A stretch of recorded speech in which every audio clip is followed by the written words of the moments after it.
Whose voice am I going to get wrong this time?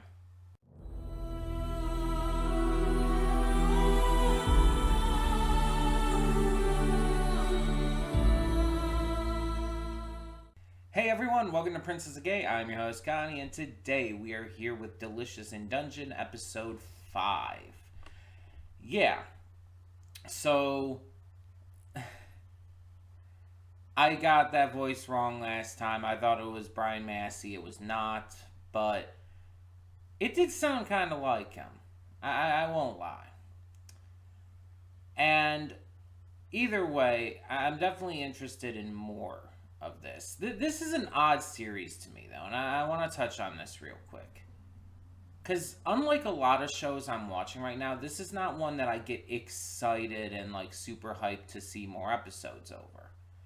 Like, you talk about something like Sandland or Fallout or Knuckles, and it's like, oh yeah, I'm super excited to see more. It's gotten, like, the hype has gotten real, and I just, like, can't wait for more episodes. But this, I guess you could say, is more akin to. It's weird because it's like it's more akin to the feeling that a comfort series gives me, but I wouldn't consider this a comfort series for me. Like I don't know how else I'd describe it though, because it's like only certain shows I would consider to be a comfort series. They definitely have to give me a very specific feeling to get to that point. This is not one of those. Yet it kind of gives me the same vibes almost that a comfort series would give me in regards to I'm just kind of casually enjoying it as it goes along. Like I said, there isn't that like notable hype that I get for other shows. But it's something that I'm just casually like relaxing and enjoying. Almost like a comfort series, but without actually being like that kind of show for me. And it kind of leaves me in a weird place because it's like I kind of wonder. It's like, what do I actually think of this series so far? Because there's a lot of positivity to it. There's a lot that I really like, but there's also certain things that just I wouldn't say aren't doing it for me, but more so are just kind of there. They're just not leaving that huge of an impact for good or worse. So it's I wouldn't say confusing, but a little unclear where my mind goes with this kind of thing. Just because it does elicit such a different reaction from me than with other shows. I guess for the most part I am enjoying it though. It's like there is more positive than negative, obviously. But yeah, it's just a weird one. I don't know if I'm just hungry for maybe more like excitement in these adventures. I don't know if it's something else. But I, it might not even be anything like that. That's just, an example. I don't really know what is just kind of leaving it in this area for me. But again, I'm still enjoying it. I still very much enjoy this series. It's just a matter of in what ways at this point. Um, like most shows, I probably will take a break halfway through the season. I don't know. We'll see. It's going to kind of depend on how I'm feeling as we continue, of course, but I don't know. I don't know if that would even end up helping any, because again, it's not like I'm disliking this or like I feel like burnt out. So it's like it's just a very different feeling that I'm getting from anything else, and that's what I think is confusing me about it. So I guess we'll see how it goes as we continue on. Um, Now I have been spoiled to one thing. I will be open and honest about that because I always try to be. I'm not gonna say like the exact specifications of what I've been spoiled on, just in case anyone is watching this alongside me. But I will say that I do know that the plot progresses quicker than I was expecting. That's what I'm gonna say. Um,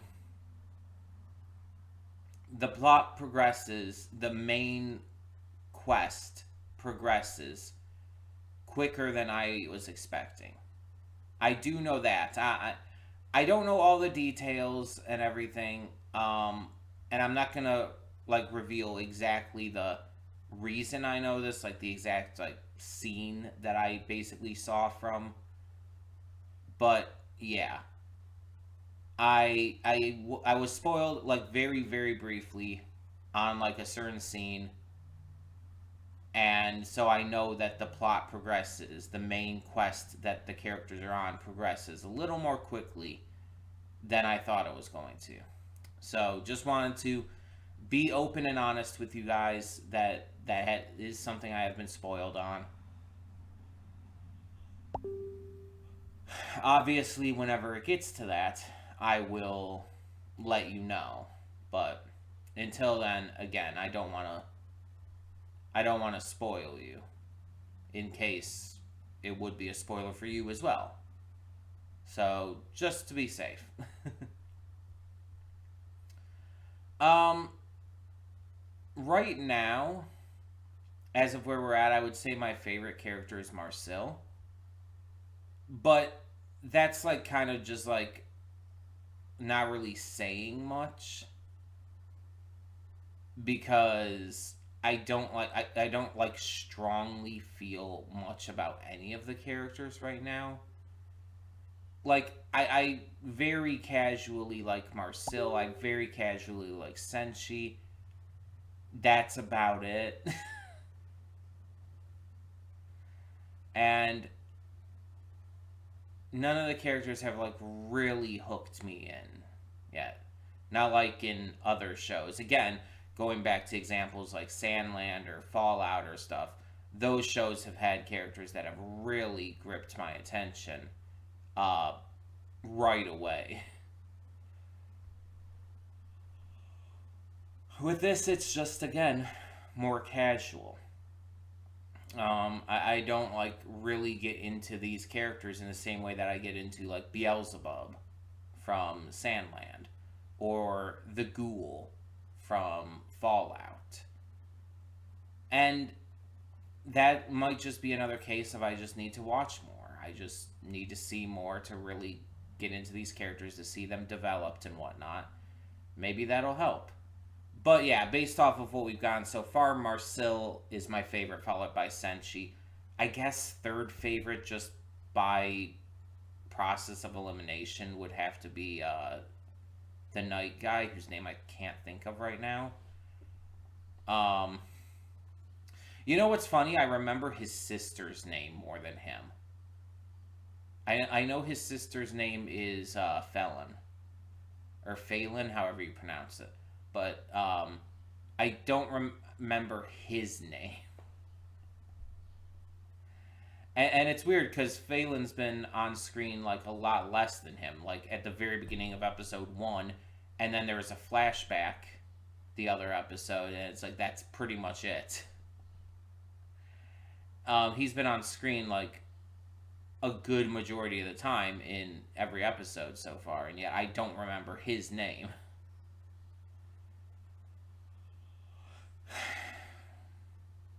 So yeah, just kind of a lot of unclear feelings towards this right now. But like I said, it's more positive than negative, so at least there's that. But I wanted to start these pre thoughts off just saying this all, just let you know what was going on in my head regarding this. Because, like I said, I like to be open and honest with you guys about my experience with these shows. So, yeah. That being said, we're going to get into this because I've already wasted enough time rambling on about all of this. So, just as a reminder, we have a lot of other great shows on the channel as well. Every day of the week, specifically Monday through Friday, we get to a bunch of different great series reactions every day. And on Mondays, we also do YouTube reactions. So that's always something fun to look forward to. We do reactions to YouTube videos that have been requested as donation rewards by viewers and subscribers such as yourself. And yeah, it's usually a pretty fun time. Get to do a lot of really interesting variety of stuff. On top of that, we also have movie reactions every Saturday and Sunday. These are also almost always donation rewards, but occasionally you'll see something otherwise. Just because I want to sneak something in there that I just don't want to wait to see. We're also doing Spider-Man 2 on Tuesdays and Thursdays. This is our first PlayStation 5 Let's Play, and so far it's going pretty well. I'm enjoying myself. I might have to figure some things out with the audio, but that's not a big deal. That's just the process of getting this done. But all of that being said, thank you as always for tuning in. And for now, let's get this going to the reactions. So, when the screen fades to black, pause this redirect and go to the description below. Follow the link to the reaction because, yes, we do redirect all of our reactions on this channel. The reason is just to avoid copyright issues with YouTube and to make sure that we don't get any strikes on our channel or, well, get the channel terminated altogether. It's just to be safe, and on the plus side, everyone gets to see the full reaction for free. That's right, no Patreon, no paywall. Everyone, if you go down to the link, you'll get to see the full reaction for complete free. So there's a big positive to this format. But after you watch the reaction, come back here to the redirect and resume play. Because after it fades to black and then fades back in, everything from that point forward will be my afterthoughts and will contain spoilers to the episode, on top of just my general thoughts on it. So, all of that being said, thank you so much once again for tuning in. And for now, I will see you at the reaction. And we are back, and we'll begin with spoilers in 3, 2, 1, now. This was an interesting episode. We start off by following this completely different party, and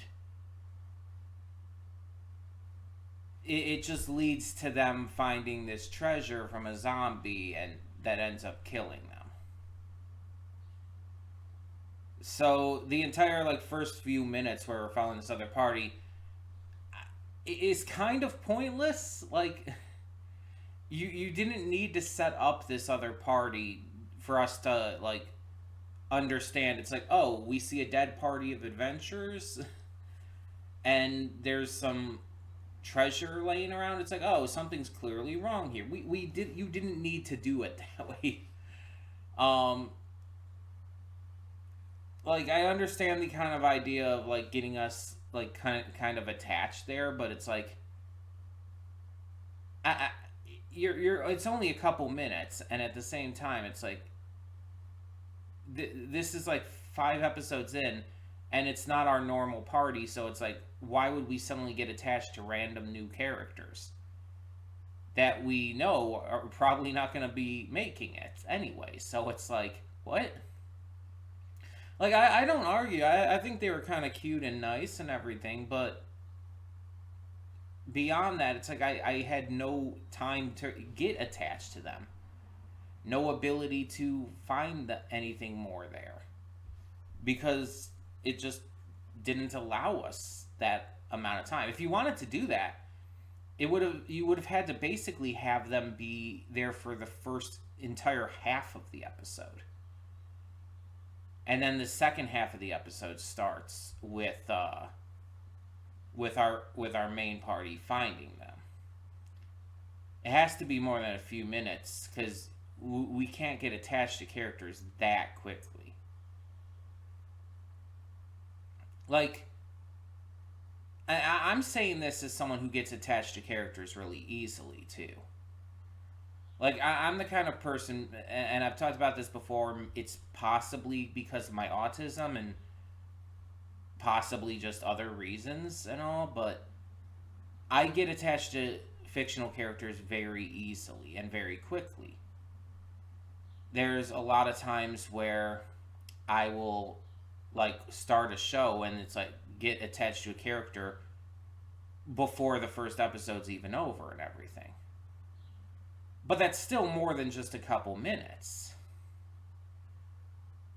That's like, half an episode or more, which is why I'm saying like half an episode would have been a better time for this to get us attached to these characters. And if the goal here isn't getting us attached to them, then what's the fucking point? Like, why are you giving us a few minutes with this random party who we know are going to be found dead? It's like, if you're not trying to attach us to them for some kind of like weird emotional thing, then what's the point? What are you trying to do? I don't know. It just felt like a weird decision. Like, if you had done this like with episode 1, that could have worked because you think this is the party you're going to get like invested in, the party you're going to be following. But then you continue and find that they die, and they're found by the actual main party. That would have worked. But 5 episodes in, when we already are very acquainted with our main party, and where this kind of like setup doesn't really do anything, it just doesn't make sense to me. Now, the bugs disguising themselves as the treasure is a pretty fun idea because there's obviously a lot of real life examples of creatures that disguise themselves as either other creatures or objects or whatnot in order to lure in prey. And obviously, this entire kind of thing has been used within the scope of fantasy to give us creatures like the mimics. And so this is a very good concept, and that I think the coin bugs are executed pretty excellently. I think it's really well done. And I like the idea of them being pretty difficult to tell apart to the point where they could fool and trick another party. So, yeah. Pretty interesting there. Now, going in with the entire revival thing again.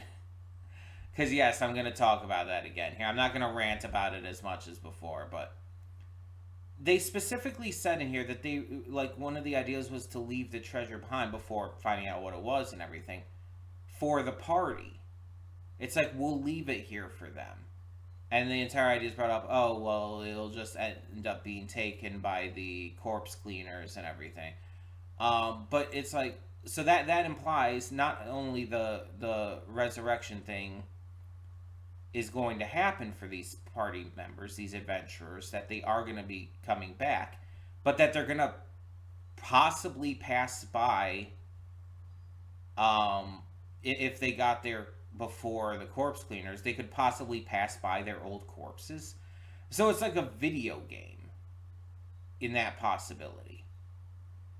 Because it's like you die and you respawn back at the point, but you come back to the point where you died before, and just I've played games and I've seen games where you can actually find like your dead body. It's actually a really interesting idea where it's like, oh, you come back to the place where you died and you actually see like your dead body and everything. And in some games, like you can collect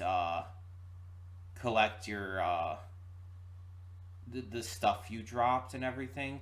Like the Dark Souls series, I believe, does that. Though I don't think your body is there. It's just there's like a little glowing light at the point where you died, and it's like, oh, collect the souls you dropped, basically. But yeah, I've seen games do that kind of thing, and so that's a really interesting clarification on this. That they definitely could have come back and come across all of that. So yeah, fascinating, I guess.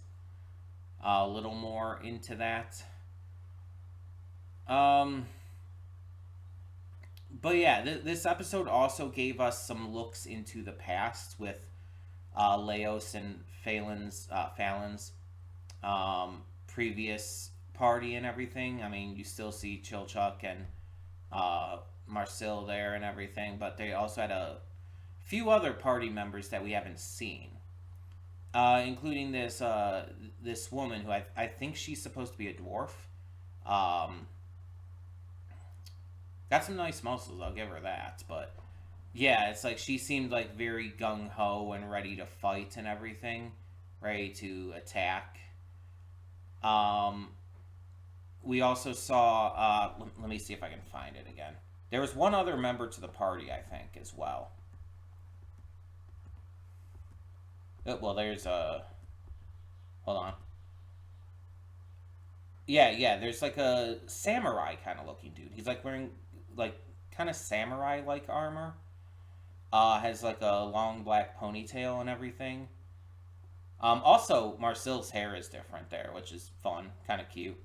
But yeah, you see the buff redheaded. I'm assuming dwarf lady, but I mean I might be wrong. It's possible. Um, yeah, she's kind of hot, if I'm being honest. But everyone knows I'm into buff ladies. It's not something I hide. Um, trying to see if I could see more here from like another angle. We obviously see Falin quite a bit in this flashback, considering it's kind of about her.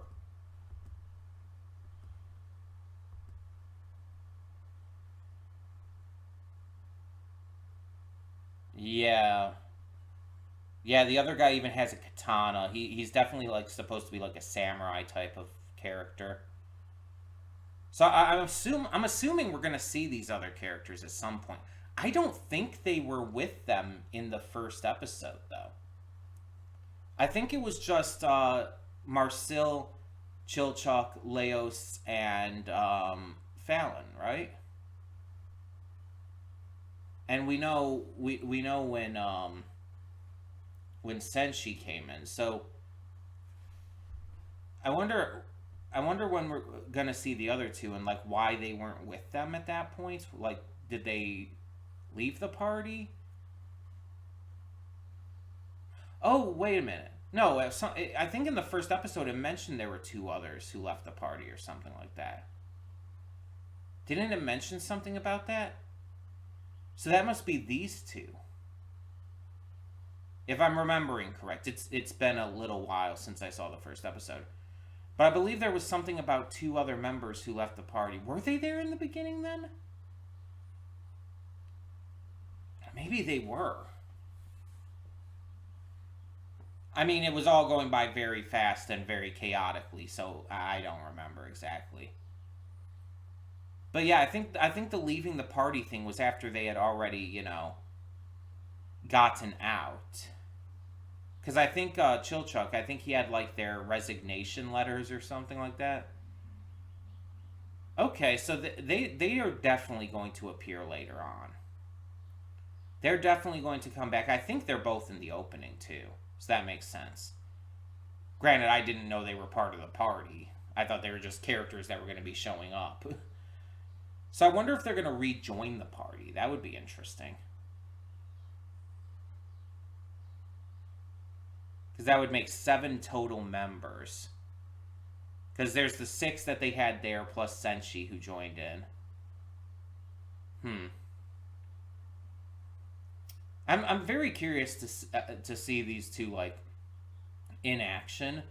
Because obviously the lady, she wields the double-handed axe and everything. A lot of probably strength and power to her moves.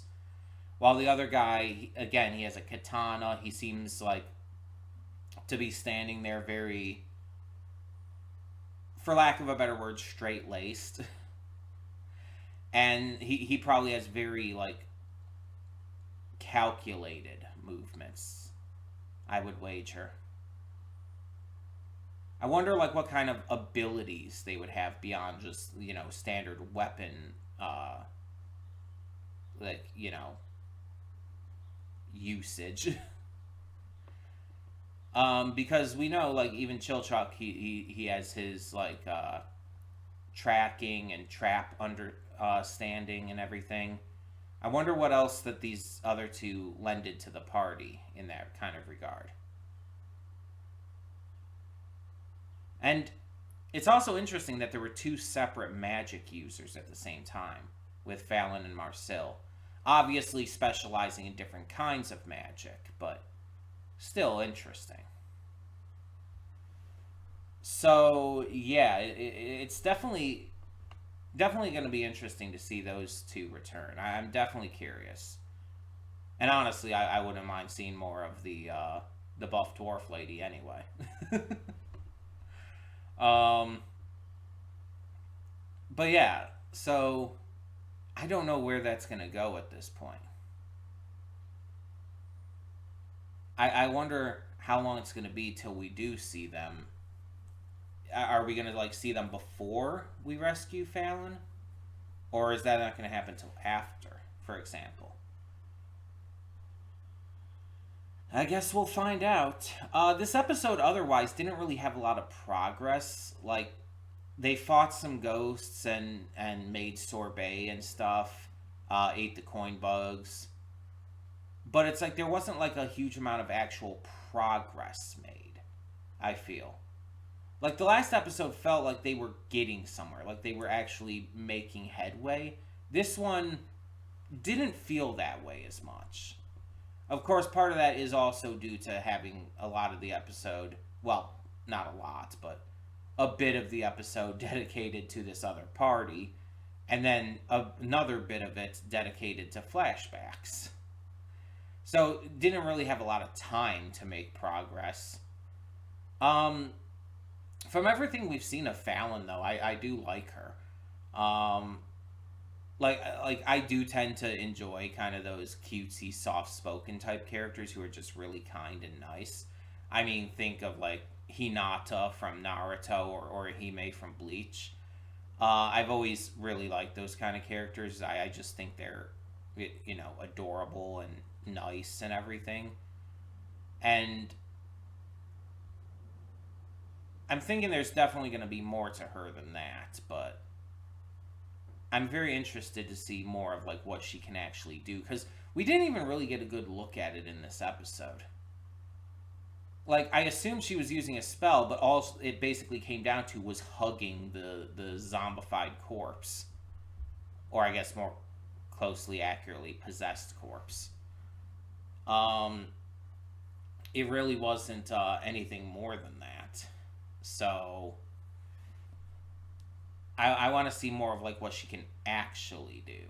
You know what I mean? And I mean, the same kind of goes for everyone. Leos did, like, start to learn more about his sword buddy, and apparently the little guy can warn him when things are near. And I don't know if it's just it almost seemed like it was just going to be, like, other creatures that were, like, in disguise, but it might not only come down to that. I don't know. Like, if that's the case, then it's just because, Leos might not see that these are a threat, that they're a danger. I'm gonna warn him. When it's stuff that's like obvious, like the ghost, it's like, oh yeah, I think he can tell.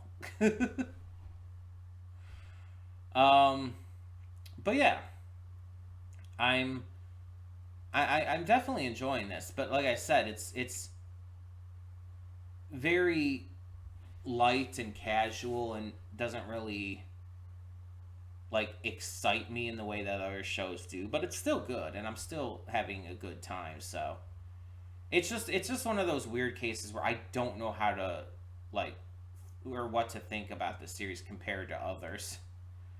Oh well, not a big deal. All of that being said, though, we do have a lot of other great shows on the channel as well. Every day of the week, Monday through Friday specifically, we have a plethora of series reactions for you to check out. And on Mondays, we also do YouTube reactions, mainly just donation rewards that subscribers and viewers such as yourself have sent in. And yeah, it's a fun little additional part to the channel. Every Saturday and Sunday, we also do movie reactions. They're recorded earlier in the week, but uploaded on the weekend. And those are also pretty much always just donation rewards. On top of that, we have Spider Man 2 every Tuesday and Thursday. Really enjoying the game so far. Can't wait to get to more of it. Yeah, that's gonna be just twice a week for now. Maybe I'll up it if the game starts getting much longer. I don't know. We'll see. We'll see. Right now, it's gonna remain at 2 a week. But yeah, I hope you are enjoying everything that the channel has to offer. And for now, we're just going to close this out. So thanks as always for tuning in. And yeah, I'm Connie and I'm signing off. See y'all next time.